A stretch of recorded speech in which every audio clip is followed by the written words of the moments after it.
السلام عليكم ورحمة الله وبركاته. ازيكم حبايبي، عاملين ايه؟ يا رب تكونوا جميعا بخير.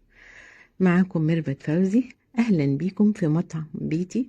النهاردة هنعمل مع بعض حاجة خفيفة ولذيذة ومنعشة جدا، سلطة فواكه بطعم رائع والوان تفتح النفس. وصفة سهلة وسريعة ومثالية بعد الاكل كتحلية خفيفة. يلا بينا نشوف الطريقة عملناها ازاي.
بعصر هنا على قطع التفاح ليمون علشان ما يسودش ولونه ما يغيرش.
وهعصر برضو ليمون على الموز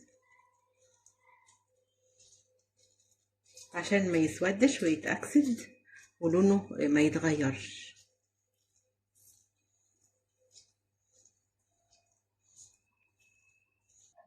معايا كمان هنا قطع من المانجا كنت مفرزاها، وهحاول اقطعها برضو وهي متجمدة كده بحيث ان هي تفضل ماسكة نفسها يعني.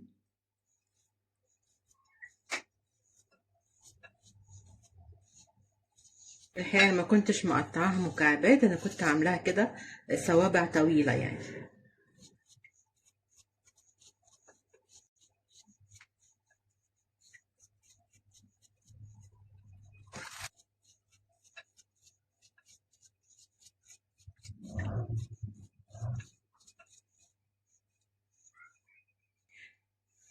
طبعا بتعمليها بأي فواكه متوفرة عندك في تلاجتك. أنا حطيت جوافة، وحطيت تفاح أصفر وتفاح أحمر، وحطيت فراولة، وحطيت موز، وحطيت كمان المانجا. أنا كمان معايا الكيوي بس هخليه في الآخر، يعني هزين بيه كده الكاسات بتاعتي. طبعا بغطيها كده عبال ما أكمل شغل فيها عشان لون الفاكهة ما يتغيرش. ودلوقتي هنعمل مع بعض الصوص اللي احنا بنحطه على الفاكهة. هحط كوباية من الحليب، وعليها كمان كوباية من الزبادي. احط كمان معايا هنا 4 حبات من الفراولة،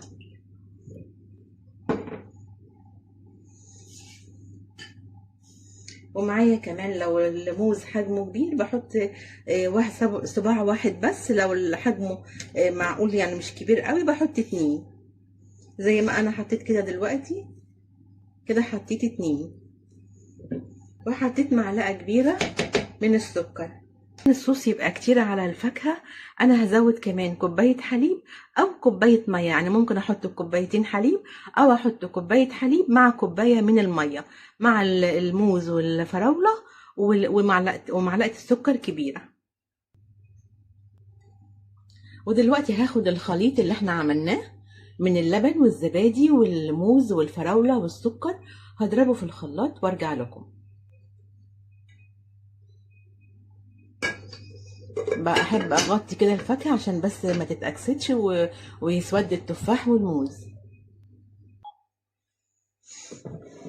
ده شكل الصوص بتاعنا بعد ما ضربته في الخلاط. هنزل بيه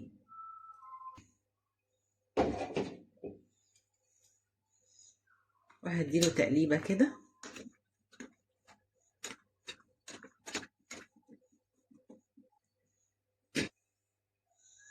هنبدا نحطه في الكاسات بتاعه التقديم.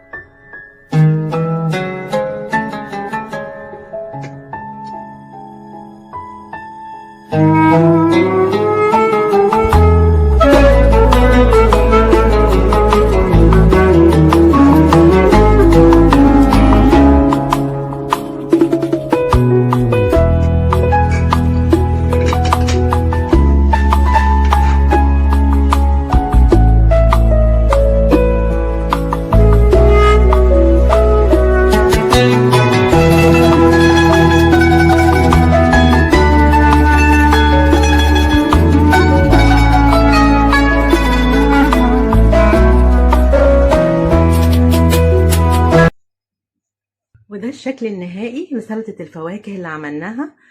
جميلة جدا ومنعشة، مكوناتها حلوة جدا ومفيدة ومغذية. أتمنى تجربوها إن شاء الله وهتعجبكم.